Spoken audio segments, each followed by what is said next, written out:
Hello. Yeah. Hello. I'm not sure how to pronounce your name. Jana. Jana. Hello, Jana. Um, Thank you for agreeing to come on my channel. I believe you have questions on feminism you want to ask me. Yes. How did you become a non-fem? I mean, yeah. How did you become a non-feminist woman? Um, I yes, I because of my interest in political activism, I found that I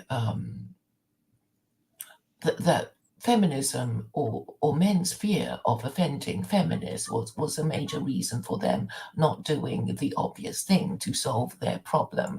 So over the years, I came to conclude that feminism was actually affecting the politics of the country. But before we carry on with more questions, I've just realized that I've forgotten to introduce you. We have actually already gone through this list of questions on your channel, and maybe you want to talk about your channel and what you're trying to do, and then we can go on to the next question. Okay. Would Well, you like that? yeah, yeah. Okay. I have a group called Women Against Feminism on Facebook, and a YouTube channel by the same name is called Women Against Feminism. Women Against Feminism was a hashtag, and it was very popular on Twitter in okay, I can't remember exactly which year it started right now because my brain doesn't work well. But it started in response to Yes All Women hashtag, which was a hashtag that feminists were using to say that all women have experienced being harassed by men. All women have experienced the negative things that they complain about with respect to men, and that therefore society needs to take those negative things seriously. In response to that, there was a hashtag not well, yes all women, then not all women, but that didn't do very well. But at the same time, people started spreading pictures saying, well, I am a woman, and this, I'm not a feminist, and so on and so on. And then we collected these pictures, and it did very well, and so on and so on. Throughout that time, there have been a lot of women against feminism groups and Reddits and websites and YouTube channels and so on. And many of them were attacked and taken down. We've had Facebook groups got shut down, also YouTube channels and stuff like this. And many different things happened, and groups were started by different people and so on. So it's a very grassroots movement, in a sense that anyone can join and start. The thing with Women Against Feminism is it has never actually chosen a side between. There are many different types of anti-feminists and stuff. Women Against Feminism was one that tried to be very inclusive and tried to include all women who consider themselves to be non-feminist, and that has been both the best and worst thing in that has lifted and taken Women Against Feminism up and down over and over again, because what happens is that when you're very inclusive, of course, the people within the movement fight with each other. And so you Mhm. have anti-feminists who are liberal and who basically believe all the same things that feminists believe, except that they think that men are the ones who are oppressed rather than women. And then on the flip side, you have anti-feminists who are very traditional and who want um, a world that respects traditional gender roles and respects the differences between men and women, right? These two major groups of anti-feminists do not agree with each other because they believe that they are trying to attack feminism to build drastically different worlds. And so, because of that, there would always be a lot of infighting in Women Against Feminism, which eventually always leads to the death of it.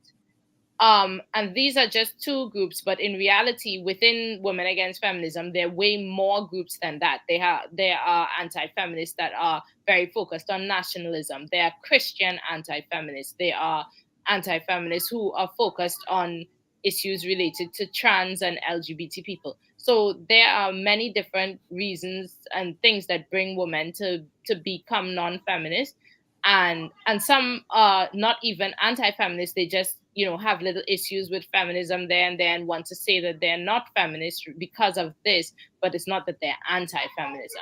So it's a very big group of women, but the purpose of the hashtag and the purpose of the group was always just to say that feminists do not have the right to speak for women, that they cannot use the word woman to mean whatever it is they're feeling, that they need to stick with the word feminism and say feminists feel this, feminists feel that, and not women, because it got to a point with Yes All Women where feminists really believed that all women were experiencing what they experience and had the feelings that they feel towards the world and towards men.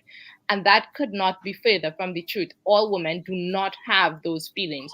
Feminists have those feelings. Feminists have that worldview, and they believe this and this and this. And yeah, many women are feminists, but there are also many more women who are not feminists and who do not have those feelings. So that was the point of it. And then right now we're trying to revive Women Against Feminism a little bit, by inviting women, any woman, if you are a woman who is not a feminist, we want to hear your voice. As I said, it's a very inclusive group. We include women from this side of the world, I mean, from this end of the spectrum to that end of the spectrum. So we have people who are extremely liberal, and people like Claire who are not as liberal, and all are included under the banner of Women Against Feminism, because Claire, she's a woman and she's not a feminist. So That's right, because while all well, is it even true to say that all feminists are women? I mean, men call themselves feminists too. So, you know, yeah. I mean, it used to be the case that men saw feminism as a threat to them. So hard, most men men would regard feminism as a minority interest amongst women only. But now men have accepted the bribe of feminism, and that bribe is that of extramarital sex, because feminism is basically it can only operate by bribing men with extramarital sex.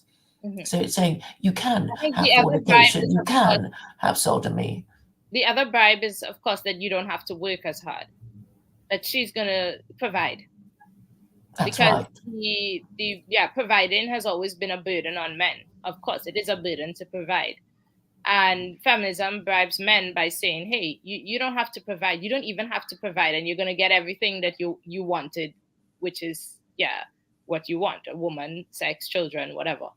You will still get access to a woman, but you don't have to provide fully. She's going to provide half. And this is a bribe. Um, and it doesn't work, because the reality is that women are women. Yes, so they expect men to provide even though they claim to be feminists. Mhm.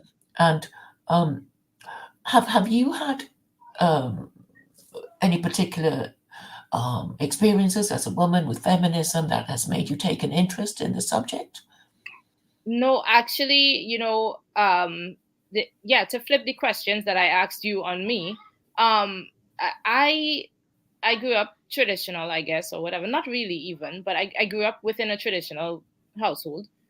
And then I met my husband. I told him I was traditional. I want to be a stay-at-home mom. I thought that was the most normal thing in the world, because, when you grow up as a child, I met my husband when I was 18, 19.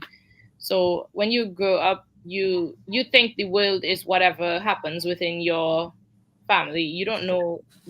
Yes, may we know where you're from? I'm from the Caribbean. Uh-huh. So I grew up in a few different islands, so that's a bit strange, but yeah, I'm So I consider myself just Caribbean, but I'm Trinidadian, Hmm. but I lived in different islands. So Trinidadians are quite traditional, aren't they? not really, but it depends on the person. Somehow my family was not even, actually they weren't really traditional, but they were traditional enough. My mother stayed at home. She didn't have a job. And that is Hmm. also probably because of hypergamy. She married up. She Hmm. she she did, yeah, she, if you think of hypergamy, my mother did, you know. So she married up, and she didn't have to work. She really didn't have to work. She had help in the house. She didn't have to work. But she her marriage was hard as well, really hard. I mean, she wasn't respected within the marriage. She had a hard marriage, but Hmm. she came from extreme poor to not. So that was her payoff, her trade, you know. Yes, yes, because I imagine that in the olden days, working class women would work outside the home because they had to, as cleaners and washerwomen, and Right. all and middle class women would be well provided for, and they wouldn't Right. have to go So out to she was work. well provided for. It wasn't that the man was a great husband or whatever, but he provided. So Yeah. that was her trade off. She took that. Anyway, Hmm. I came from that type of background. I met my husband. I probably also was hypergamous. I come from a third world country. My husband not, and when we met, I was aware that for example, I could say, okay, I come from, oil and gas industry is very well known as a good job or whatever. My husband was working in oil and gas, or going to work in oil and gas, not working. He was working towards working in oil and gas. And Hmm. I, I, yeah, so he was still in university. He didn't have money, but I knew what I knew, that he would get there, where he did get, Hmm. you know. Hmm. And so yeah, so I chose him based on whatever. And we uh yeah, where am I? What Well, am I? my question was, Yeah. how did How did I you, as become a a woman, feminist? experience Right, feminism? right. Okay, so what happened? What I wanted to say with all of that is that as a young person, I had never heard of feminism, not once. I Hmm. literally never heard of this, right? So in my head, the world was traditional. It was just what it was. I never heard of feminism. I just never heard of it. Then I met my husband. We were together. At and I visited him where he was in the Netherlands at the time, and Is he we Dutch? no, he's German, but Hmm. he was living in the Netherlands. We got married quite young because I, coming from where I am coming from, I had the problem that I couldn't even visit him easily at that time without with the visas. You have the Schengen visa, and it was really difficult. If I went, but I did. We went to he used to visit me, so he visited me, and then we went to the embassy or whatever to get my visa at one point. And they were like, he got sick actually, and I wanted to go up there to be with him. I was in university at the time, and went to try to get the visa. They said, no, absolutely, you can't get the visa. I'm going off on a tangent. But anyway, we ended up getting married so that I could get papers to go see him. In general, I did. Then I went to see him. I stayed there for the summer during my university. During university, I would go there. It's a very complicated story, but anyway, and then I saw women marching on the street at one point. That was my Hmm. first encounter of feminism, but I didn't know what it was. They were Hmm. marching on the street, and I was on the street. It was a very nice, busy street because the town we lived in was a university town. It had lots of young people. So it was a Hmm. university town with young people, and they were Heidelberg? marching. Huh? Heidelberg? No, Leiden. Leiden. Oh, yes, yes, I know it. Hmm. So they were marching on the streets, and I stopped somebody and I said, what is this? Like, what is this? What is this? What are you all going on about? And you had all these people with, I think somebody was like with their top almost off, and they had their signs of feminism and stuff. I don't know. So I asked the lady, what is this? What is this? And she said, feminism. And I was like, what? What's feminism? Tell me, what is this? Like, what's going on? And then she was like, women's rights. And I was like, women's rights. was like, what is this? And then she's like, women are, like she said something like, women are oppressed. We need to stand up for our rights. Women are oppressed, Mhm. Like, what? Women are oppressed? Like, what? You know? So I was interested at the time, but it was like, for me, it was like, what? Women are oppressed? What is this? I never heard of this. So I went home and then I started to Google it, and I Googled and I found lots of stuff. And I was like, and everything I was reading, I was just like, this is madness. Women are oppressed. Like, how could women be oppressed? This is crazy, Mhm. So so then I stumbled at this point in time. I'm reading all the things about feminism and thing, and then I stumble upon A Voice for Men and MRAs. I start reading on MRAs. And my first thought is, yes, men. Men are gonna put these women in their place, Men are gonna tell these women how they talking nonsense, and that, Mhm. that this is not how history was. Like, this is just not what a traditional setup is. Whatever you're saying happened didn't happen. So I was like, yeah, men are gonna put these women in their place. Ha, I'm saved. Then I Mhm. started read the MREs and I'm like, what? Like, what? What surprised you about those Yeah, parts? yeah. I'm like, what are these men saying? They are oppressed. They are the ones who are suffering.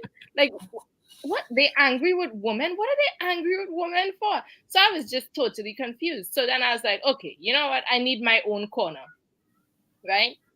Now, mind you, how I even ended up with my husband, because of course we are from completely different worlds. He's from Europe, I'm from the Caribbean. What are these two people doing together?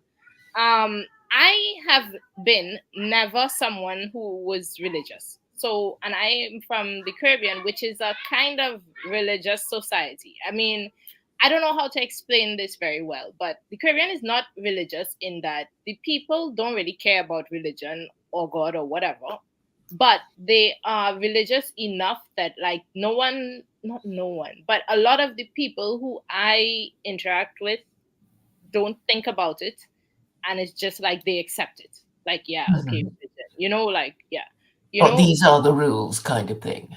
kind of, no, not these are the rules, but that's what they say. So Oh. I couldn't deal with that. Like, so when I was young and I'm looking for somebody who would be a potential guy for me or whatever, I was encountering a lot of people who were religious, and I spent, okay, see like how I got into feminism and I was interested in it for a couple of years and I got deep into it and stuff like this or whatever. When I was a from the age of, let's say, 11 to 16, I was obsessed with religion, but in the way that of saying that I'm not religious, and I spent a long time arguing with religious people to say, like, Mhm. how can you believe this? Like, what is it? So um so I couldn't imagine a spouse who was religious, so that left me with a very small circle of in the Caribbean. So Mhm. for this reason, and also, so I also spoke online a little bit, not much, because back then the internet was really much smaller. And then that's how I met my husband. He's also not religious. So this is how we ended up together, right? Mhm. So the so I wanted somebody not religious and stuff. So I then was in my corner. So I'm like, okay, I want to be a traditionalist in a sense, because I can't agree with these feminists and I can't agree with MRAs, because at the time it's like songs like what y'all are saying. And I was probably quite ignorant because, again, I was young and I come from a place where I didn't have any concept of this equality thing. There was no basis. I had no concept of the idea that men and women should be equal in the sense that they should all be doing the same thing. Like I said, I met Mhm. my husband.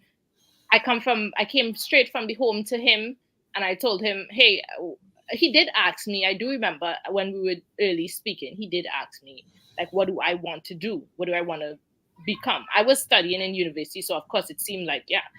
And I said I want to be a stay-at-home mom, and he didn't say like that's weird or something. He was like, okay, cool. His mother is also was also a stay-at-home mom, so he was like, fine. So I didn't I really have. I just thought that's what women do, you know. Yes. So I didn't have this concept of equality. So at that time, May right, we know what you were studying at university? my husband studied oil and gas. He studied geology, and I at the time I met him, and then I just did what he did. I studied what my husband did. Oh, right. Yeah, I did it Oil and because, gas. huh? Oil and gas. I Okay. studied geology. Yeah, Uh, and he helped me. He mhm. probably wrote my thesis, and yeah, yeah. Lucky you. So yeah, so so I was like, so my point is, so then I wanted my corner, which was I was Mhm. looking for a secular traditionalism. So I wrote on that because what happened, I did look for, I was like, okay, so where are the people who are saying that men and women are different? And where are the traditionalists, right? And at the time, there was one traditionalist blog, but it was Christianish. I was like, nah, okay, no, I need a secular traditionalism. So I started a blog called Secular Traditionalism. I think you read it. Mhm. Um, and that is how I did that. But then, I did continue arguing with MRAs online. And then at some point in a Voice for Men on their comment section, somebody explained the whole equality thing to me. Because I was arguing, like, I was like, yeah, but how do y'all expect women to get a job and women to do all these things? But we have to take care of the kids. Like that's Mhm. unfair. That's not equality. Equality would be fair. You do one thing, you do the other thing, and this is Mhm. all fair. But Mhm. it's like, how do you expect us to take care of children, have children, do all of this, and then we must also get a job? This is crazy, right? And then he was Mhm. like, no, a guy literally typed out to me, no, that's not how equality works. What will happen is that the man will take care of the child just as much as you take care of, and the man, no, no, I'm not laughing. Somebody had to explain this to me, and he's like, the man is gonna Be the house husband. man is gonna take care of the kids equally. You're gonna work, he's gonna work, and then everybody. And then I was like, oh, okay, well then what can I say to that? Okay, if that's gonna happen. So I was like, okay, well, that makes sense, I guess. And then I was like, well, okay, if you want to do that, no problem, that's what you want to do. But nobody had explained that to me before, so I was just like, I don't know. So, but then I was like, okay, fine. Y'all want equality, fine. If that's what you want for your society and for your relationship, that's fine. So then I became a bit more open to the left, and then I was like, okay, well, that's what people want. The other problem I had with traditional, like I can agree with traditionalism and men when you're dealing with men and women and everything, but then I know that there are a lot of like anti-trans, anti-gay people and think I'm not that. I've never been anti-trans, gay, whatever. Like if you want to be whatever you want to be, just be. I'm not going to tell you how to. Yeah, I Mhm. support LGBTQ. Da, da, da. Right. So then I'm like, okay, well, I understand that on the left. So I became open to the left at this point, but I'm still in my head like, okay, well, I am a traditionalist, but they want to not be traditionalists. So we need to find a system that works for everybody. And then uh, I continued to argue with everybody, but at this point, I couldn't argue with MRAs again because I understood that MRAs don't want traditionalism. So I couldn't argue. And maybe you also knew that if you met a man who said, "All I want to do is be a house husband," you wouldn't have given him a second look, and you would have moved on, right? I did. I can say not. I didn't meet one who said he wanted to be a house husband, but in thinking back, I do remember I did meet a guy who was very interested in me or whatever, and he asked me out to go out. This is in my youth, to go to the cinema, and we went to the cinema, and it came time to pay or something, and he asked me to pay for my own ticket, and I did. But I remember thinking, wow, that's really odd, you know? And I didn't go out with him again or whatever. I wasn't interested. But just I mean, when I at the time I wasn't able to process that as feminism. I just thought, wow, he's really odd. You know? Yeah, yeah, what do Because you mean? Yeah, what? Really mean. No, Really mean. really odd. Because coming from my small cultural background, that was an odd thing to do. Not because, Mhm. um, like for me, right? Like when as a girl, I'm a female. As a girl, if I go out with any of my friends at that age, if I go to cinema, we would be like, I would pay. I would pay for my friends, and this is just as a girl, from girl to girl. Aha. And then I come from a kind of really traditional in that I went to an all girls school my whole life. The interaction with boys was so rare or so fragile that for Mhm. a boy to ask a girl to pay, this is really it just it yeah. It Where was he from, this He was man from who asked? Jamaica. He was from From Jamaica. Jamaica. Yeah. And I'm Oh. pretty sure that he's a feminist person.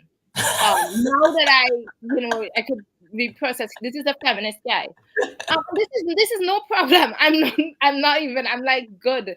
He needs to find that. But personally, I at the time couldn't process this sort of lifestyle. I couldn't process it. Right? It just wasn't how we grew up. As I said, I went to an all girls school my whole life. I had no interaction with boys. That I had no interaction with boys. We weren't even. I went to a Catholic school.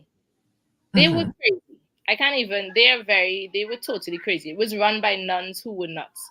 Um, and yeah, so In what way were they nuts?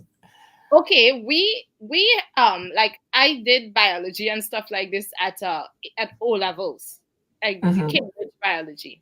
There are Mhm. parts of Cambridge biology where you're supposed to know the body parts of the woman and the body parts of the man. In our school, we were taught that if those questions come up in Cambridge in GCSE exams, if those questions come up, you turn the page quickly. You're not allowed to answer those questions. You have to quickly turn the page.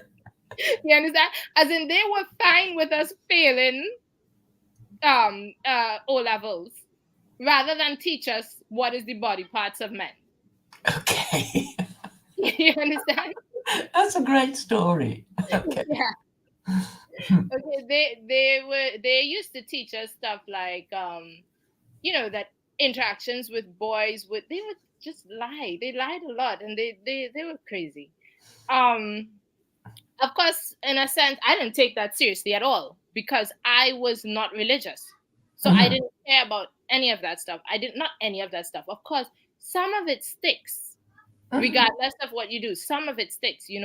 But I Mhm. I didn't like I was not religious. So I knew to myself that I wasn't gonna follow any of their rules because I had no respect for their rules because I wasn't religious. And I didn't Mhm. realize that I was a traditionalist until I met people who weren't. So I didn't consider myself a traditionalist. I thought I was, you know, I mean, Normal. Yeah. yeah, yeah. I didn't know I was a traditionalist. I don't know how to put it, but I thought I was against the grain, which I guess I Mhm. was for their grain, but their grain is a few steps back. So yeah. Mhm. So, yeah, Mm. and then that's how it is. So I was always an anti-feminist in a sense that I didn't, but with time, I grew to understand feminism and to realize that I was close-minded. So I respect them as well and their views and stuff. It's just that I mean there are issues all around. You know, that yeah, it's not as simple. There is, you know what I mean? Is there is no simple thing, and it's not as simple as they are right or they yeah it's very complex. Yeah, because people will think, oh, it's not fair. Yeah, And, obviously there are lots of people who didn't think the old system was fair, and now there's lots of people who don't think the new system is fair. yeah, So, and things what I have to guess we be need accounted is for. something that is fair enough. And things have to be accounted for, like our nature, as you say. Like, for example, when you talk about hypergamy, yeah, women like to marry up. Who they gonna marry? The ones at the top. Who they gonna marry? But I guess maybe this was always a problem. And the thing is, No, You know, the problem is, okay, it is made worse by people being able to choose again and again, and by choose I mean having sex with different people, because the old system was you're only supposed to have one wife or one husband, and you're supposed to stick with him until death do you part. And if you fall out of that norm, there's something wrong with you, and people will look at you funny. mhm, And you don't sleep your way to the top. And if you did, people will look at you funny, and not mhm, and think you are not to be trusted. And, mhm. and and that was how it worked. But if everybody can keep swapping partners the whole time, Yeah, then yeah. then no And then relationship is it comes stable. back to the whole like virginity questions and things like that. Like, this is a very difficult thing because so I obviously was taught, virginity is important. You can't, I I was it was my upbringing in a sense is bad and good, but bad and good. It's complicated because nobody explained to us or me what sex was. I had no idea what it was. Hmm. If I tell you my story with sexual history, yeah, because I thought I had there was a guy who liked me or whatever, and he just my boyfriend. He wanted to have sex. I said no because I was taught you're not supposed to, right? Hmm. So he kept saying no, no, no. Then we had an instance where he got aggressive or whatever. This is a sad story instance. Like he got aggressive, and I thought that we had had sex, but I didn't know that wasn't sex because, and then we ended up breaking up. A whole set of other things happened. But Hmm. so I didn't know that I was a virgin. Aha. You understand? So I Hmm. had thought that I had had sex. So this until I actually had sex, and then I knew, and then when I met my husband, I mean we think, but also I think it's also a nice thing with my husband and I in that we don't have previous partners. You know, Hmm. Hmm. That's it's very special. yeah, that's very special. It's true. But also I also have to think about like with my kids and things because I don't want them to have hang-ups. Well, they won't because they're not religious and stuff. So in a sense I don't want them to have hang-ups around virginity, but at the same time I don't want them to not understand, to say no, to cherish it, that it's important. You know what I mean? Yeah, yeah, because they're being taught at school to do it if it feels good, or Exactly. if somebody asks you nicely. They're being told by the culture that it doesn't matter, just go with anybody. And this is totally not right because it matters. But then I don't know how to explain that without sounding like a crazy person, or You'll have to support secular Quranism, because then it's a sort of like, well, yes, people want to have sex with people who they're not married to, but they're not supposed to, and that's why these rules are there. Because if everybody just went around having sex with anyone they liked, then society would fall into chaos, as it has done. Mhm. Yeah, Yeah, and now we no longer know what to say to our children, because what yeah, they learn at school and watch on TV will be a much bigger voice than our parental voice, yeah. I which have they'll ignore. You know, I have no idea what to say to my kids surrounding stuff like that. Not a clue. Because on the one hand, there's so pros and cons on each side. But I don't you'll want have to convert to Islam, them. and Yeah. then you say, well, we don't do this sort of thing because we're Muslim. So there. But yeah, you see, your idea of secular Quranism is very close to what my idea and secular traditionalism is. In that I thought atheists and agnostic people would come together, like non-religious people would come together and say, "Hey, we don't believe in God, okay, but right, But we see the point of his laws. yeah, but we see the point, yeah."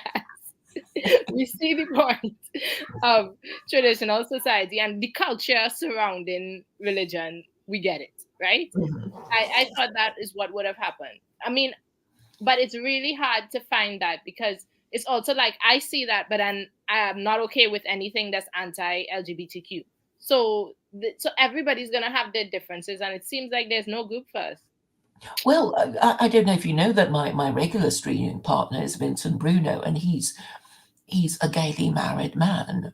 And Mhm. and we argue about these things, but I mean, Mhm. I've explained to him that secular Quranism doesn't mean that he's going to be thrown off tall buildings. It will just mean that society will privilege married parents over non-parents. Yeah, because it's about survival in terms of what you believe is about. It's like I said, it's a decision between survival and not. If you want a society to survive, then you need children. If you want to have children, then you need man and woman to be together. If you want man and woman to be together, then you need these conditions. That's You know? right. Yeah. Or else your country will be invaded. Right. You have a choice. And I think what happened is that the choice has been death, which is fine. Okay, that's what the society has chosen. This is, like I said, you can't argue with that, because that is the choice. The choice of society is we do not want children, we do not mind death, we do not mind to be overtaken. That is the choice. And there's no arguing with that. It's choice. Oh, So but no, a lot of people think, oh, we're going to blame the Jews. We're going to, because of everything that has gone wrong. Because, I don't know, you mean, okay, I talk to people who complain about the government. Oh, why so many immigrants? And why is everything so no, stupid and no, no, no. crazy? They're immigrants because yes, exactly. It used to be that the immigration was the other way around, right? Because they were Mhm, producing children. No, mhm, the immigration is now in the direction that it is. The No, it's a choice, and I don't have a problem with it. I'm not encouraging my children to have children, so I am fine with the death of society. I I'm totally fine with that. If people are happy with that, then mhm. that's it. But it's a As choice. long That's as what it's an informed choice, because it's like, well, you either say you care about your country and you don't like these immigrants coming in and taking over, or you're saying, well, I don't care, so let them take over, you I. know? So, but some people just say, oh, it's because of the Jews who, allowed them to come in or made them, made us, liberalize our immigration policies. But I think it happens to every country. If you don't have enough people to join the labor force, then of course the demand for labor becomes irresistible. Yeah, and right now they're suffering from that. It's awful. The standard of living decreases when you don't have enough people to build houses and all of these things. Yeah, it's okay. The society has decided that they do not need children or people, and they do not want to continue to live. They want to die. It's like suicide. It's a death. They want to die, and I understand it. I understand it. It's a lot of work. Life. It Mm. makes But sense. yes, but you see, the point of religion is that it's just used in all the five world religions that we have heard of is Religion, yeah, it to frighten propagates people itself. into marrying or shame them into marrying. Right. Because it needs to propagate itself. The only way that you can continue, it's the same as any biology. For a species to continue, they have to have children. For a religion to continue, it has to have children. In order to get people who believe in your culture or religion or whatever, you have to tell them go out and multiply, because you need little minions who are going to believe. Mhm, So, in order for a religion to propagate itself, the members of of the religion have to have children. So religions by default would be ones that tell their people go out and multiply, go out and have children. All of the properties that exist within religious cultures are properties that allow it to survive. That's the reason it survives. These religions survive because of the things that they teach, what you would call Quranism, traditionalism, the marriage and family values. yeah, monogamy, and so on. Because this Mm, produces the most amount of children, and it creates a relatively stable society. And yeah, I mean, it's not the perfect thing, because of course people are also not okay with it. The people who are not traditional, so they have to be respected, and I get that. But it's an attempt to. It's nothing will ever be perfect, so it's an attempt, and we'll see. I don't think it's coming back. I think we are definitely going in the feminist direction.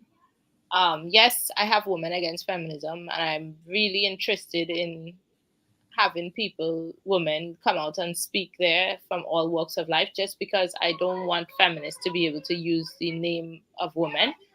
But other than that, the liberals are way ahead of conservatives in terms of, I think at least, in terms of um, control over the way in which society will be heading. And I don't really choose a side, because it's like I said, when the MRA guy explained to me that it will be equal, that they will take care of the children as well as we will provide. It's an exchange, right? There's Hmm. nothing I can say to that. And it's the same with liberalism. Society is saying they're tired, they don't want children, and they don't want to survive. There's nothing that can be said to that. There is no Yes. will to survive. And if that is so, that is so. I can't blame them. I also don't have much of a will to survive. So, you But know, at least you know what the problem is, hmm which is which is better than not knowing what the problem is and blaming the Jews, which quite a lot of them do. well, I never heard of that really. Oh, right, right. Because I guess I talk to people who, I mean, after. in interviewing one of the people who I interviewed so far, she did blame the Jews, yes. But I mean, I think on society wide level, I mean, I never heard of this. Like from mainstream or normal people, I didn't hear. You should go on Twitter a bit more because that's where all the Yeah. the conservatives and nationalists go, and um, I mean, what you said about liberals and conservatives, I mean, the liberals are the one in charge, and the conservatives are a kind of junior partner to the project of liberalism, which only came about um, after the French Revolution, Mhm. because I think liberalism came from the French Revolution, whose slogan was liberty, equality, and fraternity. And that Mhm. was where liberalism came from, this idea that uh, we will be happier the more liberty we enjoy. But actually, I think they're wrong, because if you have too much liberty, you destroy yourselves. Mm. And Yeah. Well, let's see. And but that's okay if that's what society wants, eh? but do they even know what they're doing? Nobody tells them. I don't I think mean, they I mean, mind, you but they arrived at the really don't conclusion because mind. you ask. They don't mind. I don't think they. This is a part of liberalism. This. No liberal is out there complaining that immigrants are coming. Or perhaps not openly because they think they might be cancelled if they do. No, they don't care. They're happy. They're saying immigrants come. They're Hmm. happy to die. They don't want children. They're saying I'm child free. Immigrants come. I want to die. Okay, right, There's no liberal out there that is complaining about this stuff. This is a choice. This is the liberal choice. This is their point. Their point is we've made a choice. We are tired of all of this. We don't know why we're here. It's a very atheist perspective actually, because it's like we don't know why we're here. We don't know what we're doing. You know, I'm ready to go and I'm not going to trap anyone else into this mess on the way out. So I'm just going to wait until I'm 90 and dead. And I hope to not leave any children behind. And whatever happens after, fine. Let the dinosaurs eat us. Let an right. asteroid. No, That's it's not quite a nice. bleak view. You know, Mm. yeah, that is the view. This is the two extremes. So on one extreme, and your view, you are dealing with survival. You want the society to survive. You want a future. You want that whatever we have today is somehow preserved or it's somehow a part of the future. But on the other side, they're like, let the asteroids come quicker the better. You know, we we are ready. We are ready, and I get it. I totally get it. So Mhm. yeah. Wow. Okay. Well, what a fascinating discussion. I just, well, perhaps later you'll post the Q&A that we did. Yeah, Uh, I will if but I really, really wish there was some sort of camera. But eventually I will post it. I will show you, I will let you know. And mhm. yeah, so have a good day. Thanks for speaking to me. Thank you for coming. It's been Okay. such a fascinating discussion and unexpectedly too. Yeah. Okay. Thank Okay. you. Bye. Thanks. Bye.